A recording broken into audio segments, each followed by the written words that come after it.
Hello Patriots, how's it going? Rusty here, my little fellow gunslinger Lane. Tonight I'm going to be doing a review on the Lucid HD7.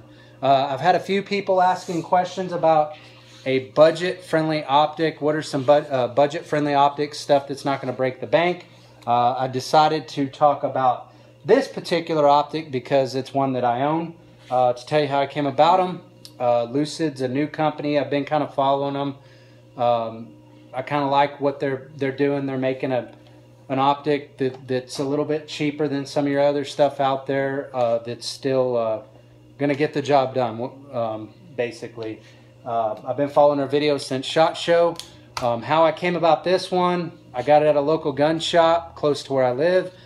Basically, I was looking for an optic to replace my EOTechs. If you're not aware, EOTechs were recalled and they're giving refunds for certain models that were produced, I believe, before July 2014.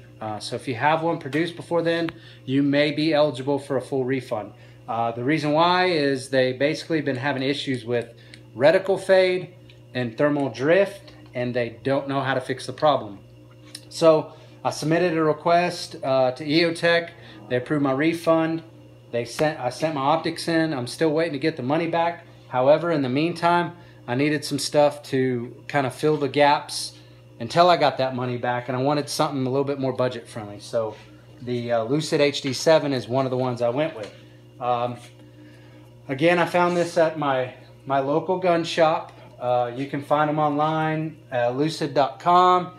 You can find them at opticsplanet.com, but I've got some of the info here on it. On Lucid's website, these things retail for $259. Optics Planet shows them having them on sale for $186.99. Talk about some of the features. One of the things that I really like, the battery. It takes a AAA battery. I live in a small town. The nearest Walmart is probably about 15 minutes away. Walmart typically doesn't sell the kind of batteries that all my other optics take, which are usually 123 batteries or CR2. I can find the batteries I need for this particular optic at Walmart. So one, I really like that. Two, it's definitely a cheaper battery. I just recommend if you use this optic, get a lithium. That's what I'm running, is Energizer AAA lithium batteries in them, and they're tremendously cheaper than your 123 batteries and stuff like that. A little bit lighter. This optic is a 2 MOA red dot. It's a lower 1/3 co-witness, waterproof, fog-proof, shockproof, has a 2-hour auto shutoff. As you can see, it's got cap turrets. Talking about the turrets, they're nice, crisp clicks when you make your adjustment. As a matter of fact, they even feel a little bit more distinguished than the clicks on my EOTech did, so I like that. It's got a cast aluminum frame with this rubber armor coating. If you look at it, it kind of looks like an EOTech. I'll give you a shot up close here, but I will have you know, though, this is just 1 power. It's not 4 power or variable power, but definitely a good looking optic. It's solid, sturdy, and I've thrown it around the dirt, banged on it, held the zero real well, so pretty impressed with it. It's got threads in here. Lucid actually makes, I believe, a 2-power magnifier that you can thread in there. I don't have one. Didn't need one. I basically just wanted the 1 power on it, so I haven't tried one of those out. Maybe I'll get one and try it out. So for me, this optic again was budget friendly, and it does what I need it to do. So before I made this purchase, I kind of looked up some reviews on it, saw some good reviews, saw some bad reviews. I wanted to talk about the negative reviews, all right? One of the ones that people were complaining about is that they purchased a flat dark earth and it actually looks OD green. And I'll show it up close. So that's what you get. Doesn't quite look OD green. Might look a little bit darker than flat dark earth, but for me, that was not a hit or miss factor. So for me, scratch that negative review out. It looked fine to me. I actually wanted black. It's just, this is just what I found at the store. So that's not a factor for me. One of the other negative reviews, I saw some videos Lucid put out on how to install and remove your battery, because some guy called, they played a voicemail. Guy called cussing them out, couldn't figure out how to get the battery out, and they said basically all this stuff, it was a piece of junk because he couldn't get the battery out. Folks, this is the battery cap right here. You just unscrew it, battery comes right out. What the guy had done was on this side right here, you can't really see it, but where my finger's pointing on the inside right there, there's another deal that you can remove with a flathead screwdriver. Well, the guy tried to approach the battery from that end, so that's why he had so much trouble. The struggle's real.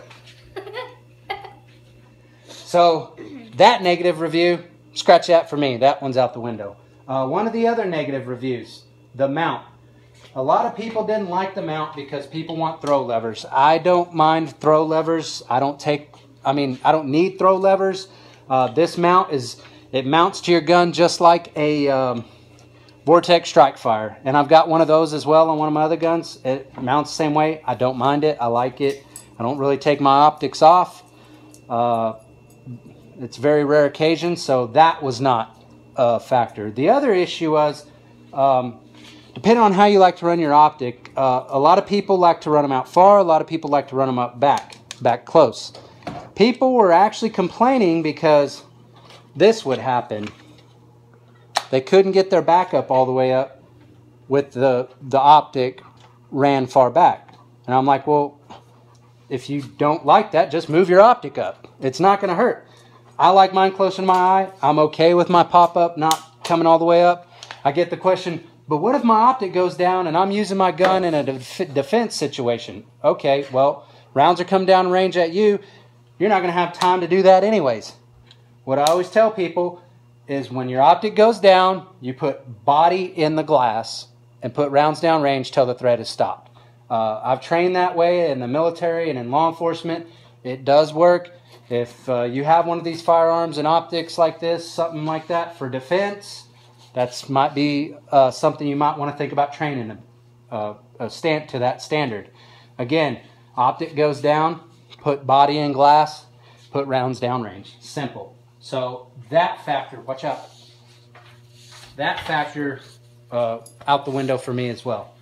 The only other negative review I could find was somebody complaining about the red dot putting too much brightness in the optic. Well, you've got buttons here.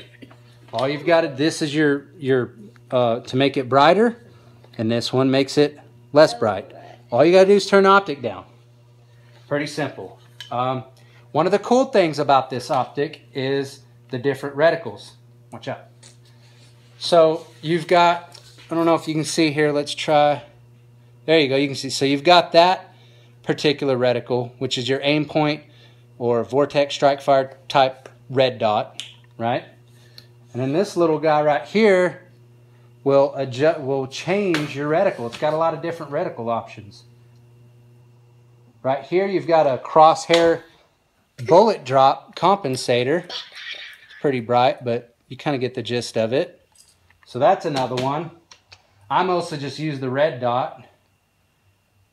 Here you've got a chevron bullet drop compensator. I don't know if you can see that. Let's find it there. There it is. It's basically a chevron on top and then a BDC with your hash marks underneath. I saw it. And then the last one, you've got a donut. It's a red dot with a circle around it. So quit, Lane. Right there. So you've got numerous different choices for your reticle, which I really, really like that. So overall, the features to me are some pretty good choices. I zeroed this at 100 yards.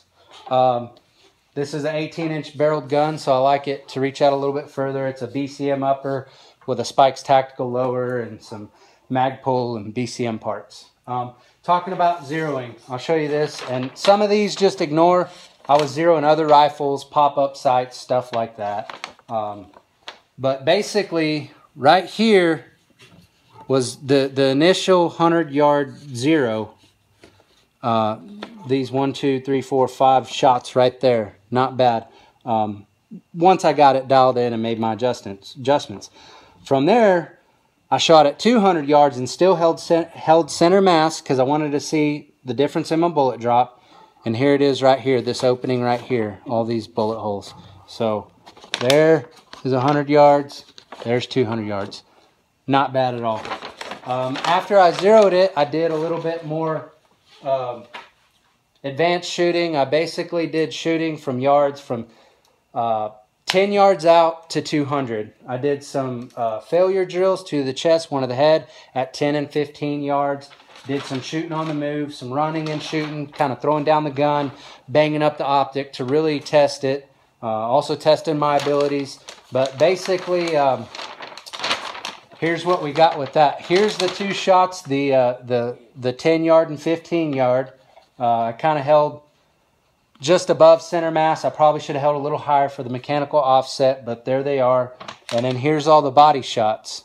These two, wouldn't worry about. Those are my kneeling shots. I shoot poorly in the kneeling position, so I can't get a good stable position with my big old fat gut in the way. But overall, looks good. And again, this was a lot more advanced shooting. I wish I could have had somebody videoing me while I'm doing it so you can really kind of see what I'm doing. Maybe next time I'll get somebody to video me so you guys can see. But overall opinion, it's definitely a great optic for the price. I actually only paid $100 for it. The local gun shop I went to, this was the last one left, and it was on display. And I was talking to the guy about it. He's like, yeah, a lot of people are buying them. That's the last one we got. If you want it, he said, we're selling it for $150 since it's the display, but if you want to buy it today, I'll give it to you for $100. And I was like, shoot, yeah. I mean, I can't go wrong. If something was bad about it, I'm only out $100, and then they still let me come return it. So not a bad deal. Overall, I'd say for the price, it's definitely a good optic. Some of your other ones comparable in the price range is like your Vortex Strike Fire. And I have one of those. And one of the things that for me that was a better feature on this is I can see my reticle in bright daylight. And it does not have to be on the brightest setting. Not to bash Vortex. They make awesome stuff. I love the Strike Fire optic. But when it's super bright daylight, on the brightest setting, I have to chase my reticle. It's hard to find. So this one had a little bit better in the brightness field for me. And I compare it to that because a lot of people that were doing reviews were going back and forth between the Vortex Strike Fire and the Lucid HD7. So that's why I kind of throw that out there. Again, overall, good optic for the price. Of course, it's not going to be an Aimpoint or a Leupold or something like that. But for somebody that's on a budget and you want an optic, I think this is going to do the job. It's worked so far for me. If you own one and you have some other comments to make about it, comment below. Let me know what you think. If you have any questions about it, hit me up. Let me know what you think. If you guys wanted me to do a review on the Vortex Strike Fire, I can do that as well. We'll be doing some other reviews coming up. I think I've got the new operator boxes on the way. Hopefully Tac Pack will be on the way soon. Little man here is going to do some reviews of his guns. Well, my guns that we shoot together. So that's all I've got. Again, hit me up if you got any questions. And make sure you like and subscribe. Good job.